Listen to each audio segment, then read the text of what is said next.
النقطه الاولى هي بيع جاكسون.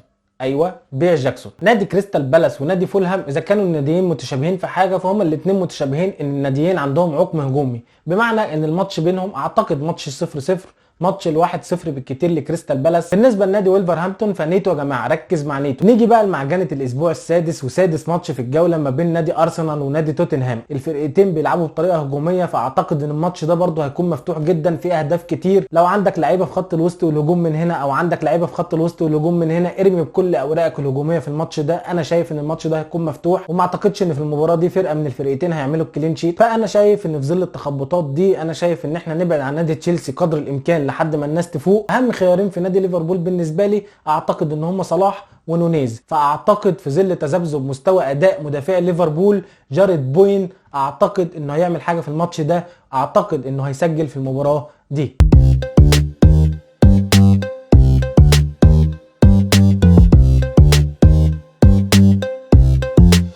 السلام عليكم ورحمة الله وبركاته. اهلا بكم في حلقة جديدة ونصايح الجولة السابعة من فانتزي الدوري الانجليزي. اعتقد ان احنا قابلنا بلاء حسنا في الجولة اللي فاتت، حاجات كتير من اللي احنا قلناها حصلت. اتكلمنا عن بيدرو نيتو، اتكلمنا عن بوين، اتكلمنا ان اللي هيلعب اساسي في ليفربول نونيز ولويس دياز وبالفعل لعبوا. اتكلمنا ان احنا مش بنثق غير في اتنين بس لعيبة من نادي ليفربول هم نونيز وصلاح، والاثنين سجلوا اهداف. اتكلمنا عن بوين وان دفاع ليفربول مهلهل وبوين ممكن يسجل وده حصل. قلنا ان لعيبة تشيلسي اولوية بيع، قلنا واكدنا ان احنا لازم نبيع جاكسون. اتكلمنا في الحلقه اللي فاتت كتير جدا عن دفاع نيوكاسل وقلنا ان انت لازم يكون عندك مدافعين من نيوكاسل وممكن يكون معاك اكتر من مدافع كمان، ده كله قلناه في الحلقه اللي فاتت. اتكلمنا كمان ان ماتش كريستال بالاس وفولهام هو ماتش 0-0 او 1-0 بالكتير لكريستال بالاس وده حصل. اتكلمنا ان ماتش توتنهام وارسنال هيكون ماتش مفتوح ولازم ترمي باوراقك الهجوميه كلها في الماتش ده وده حصل. شفنا سون بيسجل، شفنا ساكا بيسجل، فاعتقد ان ربنا كان موفقنا في الحلقه اللي فاتت. ويلا بينا ندخل على الجوله السابعه على طول، وعندي كذا نقطه عايز اتكلم فيها.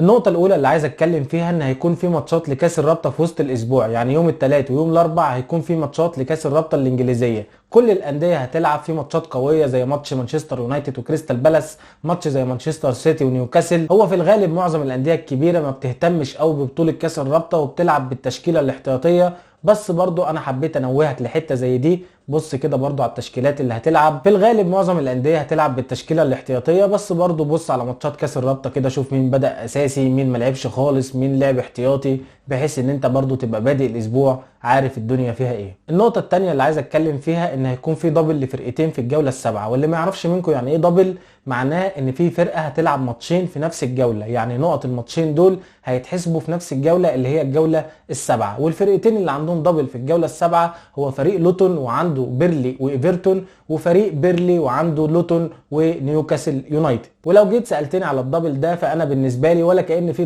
دبل لفريق زي لوتون، فريق زي بيرلي، ولا كأن في حاجه. بصراحه مستوى سيء جدا من الفرقتين، ومعاهم شيفيلد يونايتد كمان اللي جاي معاهم من الدرجه الثانيه. الثلاث انديه بيقدموا مستوى سيء جدا، واعتقد ان الثلاث انديه هينزلوا الشامبيونشيب السنه دي. المهم ندخل في الاختيارات على طول في موضوع الدبل ده. فاحنا ما عندناش في الدبل ده غير موريس مهاجم نادي لوتون يا جماعه لحد دلوقتي في الدوري الانجليزي في 6 جولات مسجلين 3 اهداف، والثلاث اهداف اللي سجلوهم شارك فيهم موريس، سجل هدفين من ضربتين جزاء وعمل اسيست للهدف الثالث. فلو اي حاجه هتطلع في الدبل ده من نادي لوتون فهتطلع من موريس. انا زي ما قلت لكم عندهم بيرلي وعندهم ايفرتون، اعتقد ان في ماتش ايفرتون مش هيقدروا يسجلوا، ممكن يسجل هدف في ماتش بيرلي، فانت تبقى خدت النقطتين بتوع ماتش ايفرتون مع الهدف بتاع ماتش بيرلي مثلا. لو سجل فانت تبقى ارتضيت ب7-8 نقط من موريس في الدبل ده، يبقى اعتقد اخره يعني. المشكله كمان في اختيار موريس هو فيما بعد الدبل انت هتبيعه، هتضطر تبيعه او هتعوز تبيعه، لان انت هتبقى جايبه للدبل ماتش بيرلي وماتش ايفرتون.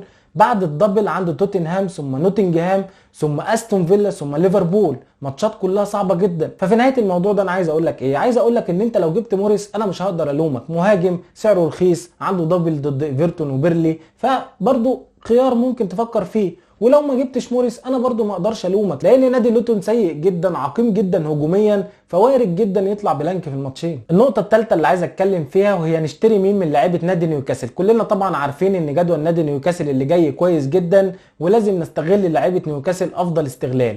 وخلينا نبدا بالدفاع. انا شايف ان انت تجيب بوب في حراسه المرمى مضمون، وتجيب معاه كمان مدافع.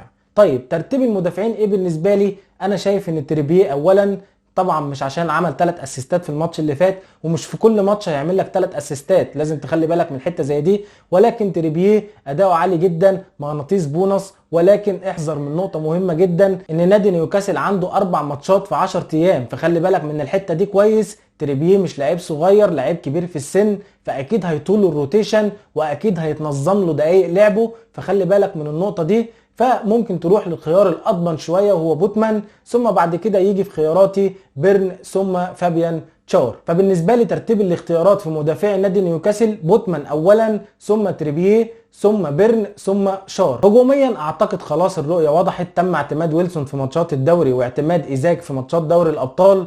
بارنز اتصاب اصابه طويله هتقعد اكتر من شهرين، فخلي بالكم من جوردون، نركز على جوردون، هياخد دقايق اكتر، بس برضه نخلي بالنا لانه عنده 4 انذارات، يعني لو خد انذار كمان هيتوقف. انما فكره ان هو هيلعب دقايق اكتر، طبعا في ظل اصابه بارنز هيلعب دقايق اكتر. النقطه الرابعه اللي عايز اتكلم فيها هي ان ده الوقت المناسب لعمل وايلد كارد ولا لا.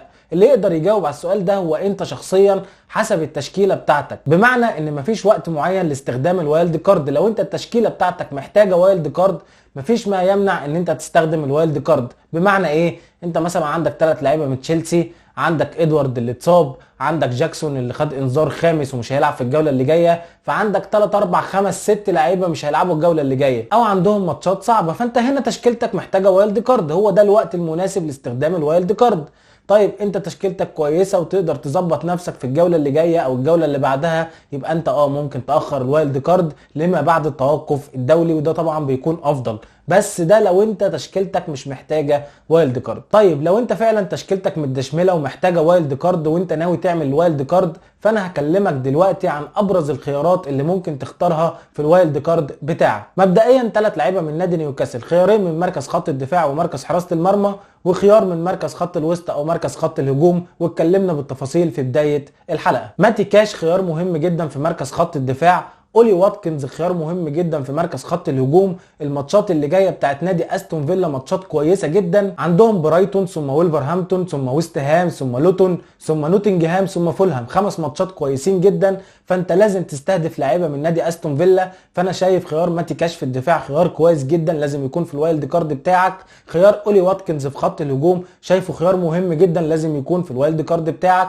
هتقول لي ديابي، تمام، ديابي خيار كويس جدا، واسلوب لعب نادي استون فيلا اعتقد ان ديابي يجيب فيه نقط اكتر من اولي واتكنز، ولكن انا خايف من حته الروتيشن في موضوع ديابي. فانا شايف ان اولي واتكنز اعتقد ان دقائق لعبه هتكون اكتر من ديابي، عشان كده انا بفضل خيار اولي واتكنز عن ديابي. وكمان اولي واتكنز ما بلانكش غير في جوله واحده، مع انهم لعبوا ماتشات في بدايه الدوري صعبه جدا ضد تشيلسي، ضد ليفربول، ضد نيوكاسل، فما بلانكش غير في جوله واحده. فخيار اولي واتكنز اعتقد انه خيار مهم جدا للوايلد كارد بتاعك. من الخيارات المهمه برضو في الجولات اللي جايه هو بوين ويست هام. بوين انا بالنسبه لي لاعب قيمه ثابته، لاعب كبير جدا يمتلك الجوده، يقدر يسجل في الفرق الكبيره قبل الفرق الصغيره، مستواه ثابت السنه دي، السنه اللي فاتت، السنه اللي قبل اللي فاتت.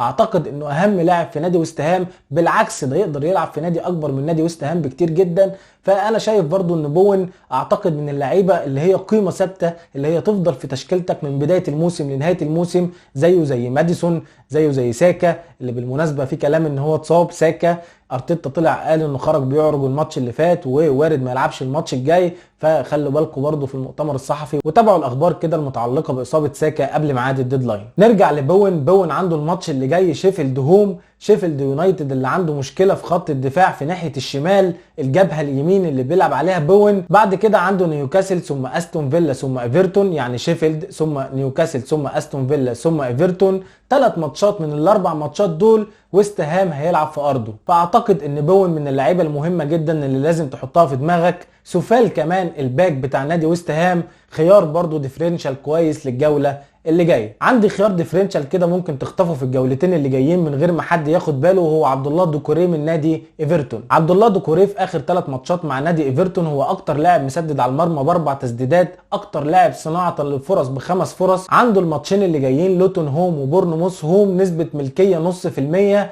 فاعتقد ده خيار ديفرنشال مهم جدا، لو لفق معاك اعتقد انه هيعليك جدا في الترتيب. وبس كده، ده كان كل اللي عندي في حلقه النهارده. الحلقه مش دسمه قوي زي الحلقات اللي فاتت عشان ما بحبش بحبش اقعد احرق في كلام احنا قلناه قبل كده. لو انت عايز برضو مساعده في الوايلد كارد بتاعك ممكن ترجع للحلقه اللي فاتت والحلقه اللي قبل اللي فاتت مع الحلقه دي، هتساعدك في تكوين فريقك للوايلد كارد. ما تنساش تعمل اشتراك في القناه وتفعل زرار الجرس على الكل عشان يوصلك حلقاتنا الجديده اول باول، ونشوفكم الحلقه الجايه ان شاء الله. والسلام عليكم ورحمه الله وبركاته.